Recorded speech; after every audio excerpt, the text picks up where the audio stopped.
Dear followers, FIFA உலகக்கிண்ண போட்டிகள் மிகவும் சுவாரஸ்யமாக நகர்ந்து கொண்டிருக்கின்றன. நேற்றைய தினம் நடந்த போட்டிகள் கூட மிகவும் விறுவிறுப்பாக அமைந்திருந்தன. வால்பா சாவா என்ற போட்டிகள் கூட நேற்றைய தினம் இடம்பெற்றிருந்தது. அடுத்த சுற்றுக்கு யார் போகின்றார்கள் என்ற போட்டிகளில் தீர்மானமிக்க ஒரு போட்டியில் செனகலை நோர்வே வீழ்த்தியிருந்தது.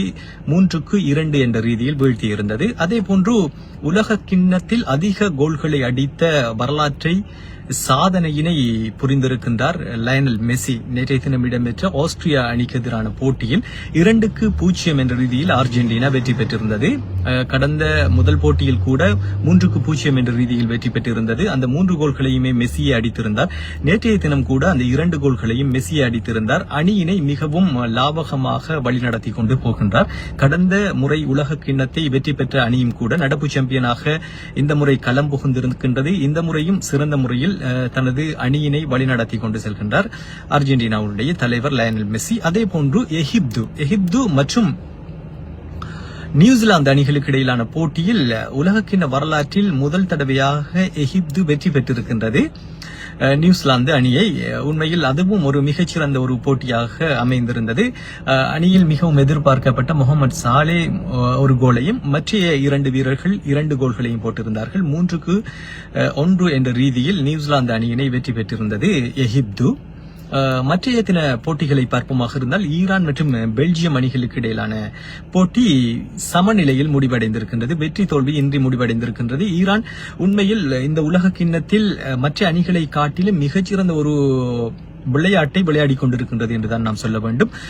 சவுதி அரேபியா, கத்தார், இதர அரபு நாடுகளோடு ஒப்பிடும்போது ஈரானுடைய போட்டி மனப்பான்மை மிகவும் அதிகமாக இருக்கின்றது. அவர்களுடைய பிளேயிங் கேமும் மிகவும் சிறப்பாக அமைந்திருக்கின்றது. 2 போட்டிகளை சமநிலையில் முடித்திருக்கின்றார்கள். அவர்களுக்கான வாய்ப்புகளும் அதிகமாகவே இருக்கின்றது. வருகின்ற அடுத்த சுற்றுகளுக்கு செல்லக்கூடிய வாய்ப்புகள் அதிகமாக இருக்கின்றது. அதே போன்று போர்த்துக்கல் பெரிதும் எதிர்பார்க்கப்பட்டிருக்கின்ற போர்த்துக்கல் அணியினுடைய விளையாட்டு இன்றைய தினம் இடம்பெறப் போகின்றது. ஸ்பெயின் சவுதி அரேபியாவுக்கு எதிராக 4-0 என்ற ரீதியில் வெற்றி பெற்றிருந்தது. அதிலும் நட்சத்திர வீரர் லமீன் யமால் முதல் கோலை போட்டிருந்தார் உலகக்கிண்ண வரலாற்றில்.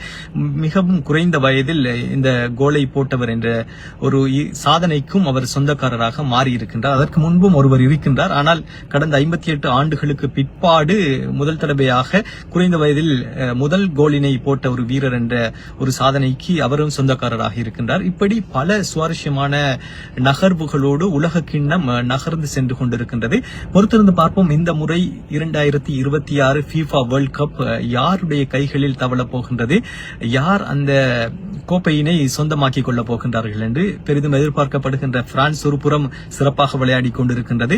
அதே போன்று அர்ஜென்டினா விளையாடி கொண்டிருக்கின்றது. ஸ்பெயினும் ஃபார்முக்குள் நுழைந்திருக்கின்றார்கள். ஜெர்மனியும் விளையாடி கொண்டிருக்கின்றது சிறப்பாக. இனிவரும் நாட்களில் யாருடைய போட்டி எப்படி அமையப் போகின்றது என்பதை பொறுத்துத்தான் அடுத்தடுத்த சுற்றுகள் தீர்மானிக்கப்பட போகின்றன. தொடர் வீடியோக்களுக்கு பேஜை ஃபாலோ பண்ணுங்க. மீண்டும் ஒரு வீடியோவில் சந்திப்போம்.